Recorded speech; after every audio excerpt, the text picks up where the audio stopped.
It's compost day. We just stopped back from our restaurants downtown that help us participate in our compost, and look what we've got. A massive trash can full. Came from all these buckets. All these buckets. Flat gap compost. Y'all having a date? All right, so here we are getting ready to disassemble our flower beds.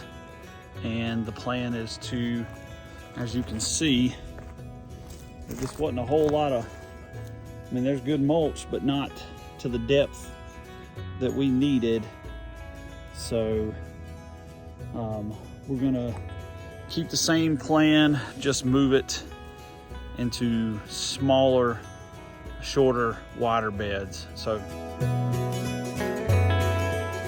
here we go.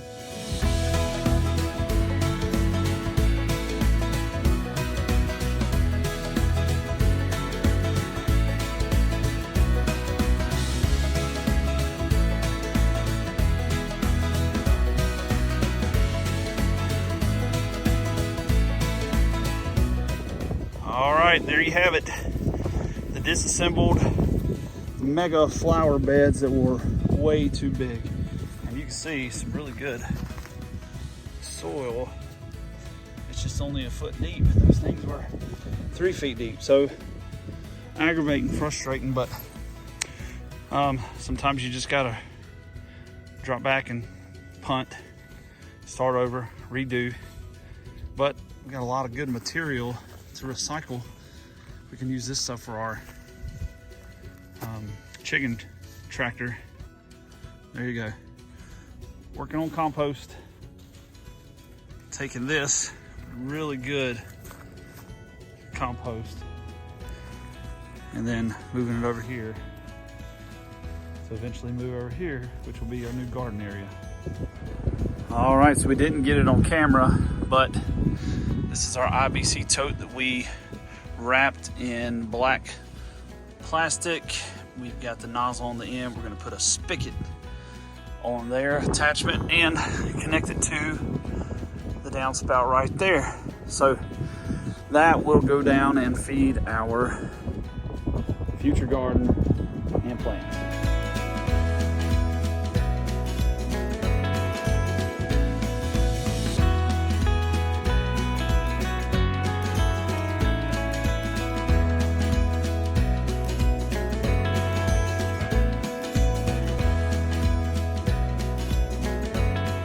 All right, so disassembling the flower beds.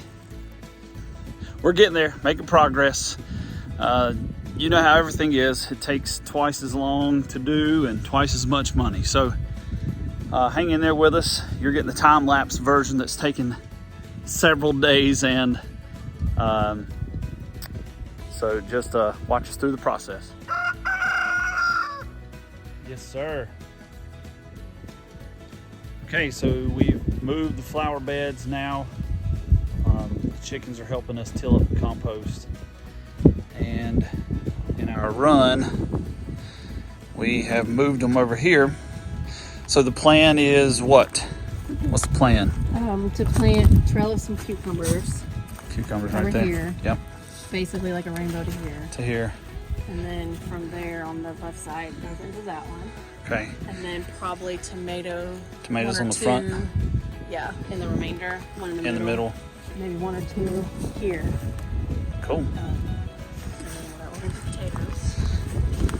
Potatoes, and then we got to move the chicken coop, the chicken tank, Yeah, really. and put a few more beds in. There you go, making progress. Well, and you know, some of you may be saying, man, those are really good raised beds, but just look at the height difference. We don't have a tractor, we have a wheelbarrow going up and down this probably 20-foot high hill, and it's just a lot more work than this, and you don't need it, the depth. Like you were saying, what, 6 inches? Yeah, that's about the most, unless you're, growing carrots and you want a foot or so. But most everything's root system is going to be within that first 6 inches. So we're gonna save about a foot of compost and soil and work. So that is why. Not that there was anything wrong with those, we just couldn't keep them filled. They look nice. They do look nice, and they have definitely held up for 2 years now. It's just so much more work when you don't have the equipment to do it. Well, we appreciate you guys joining in for today's video. Again, continue to follow us. This is a multi-step process as we are continuing to move our flower beds and moving on from there to where the chicken run is, which will be our new garden. So stay tuned, follow us along. Thank you for watching. That's right. You tell them. You tell them.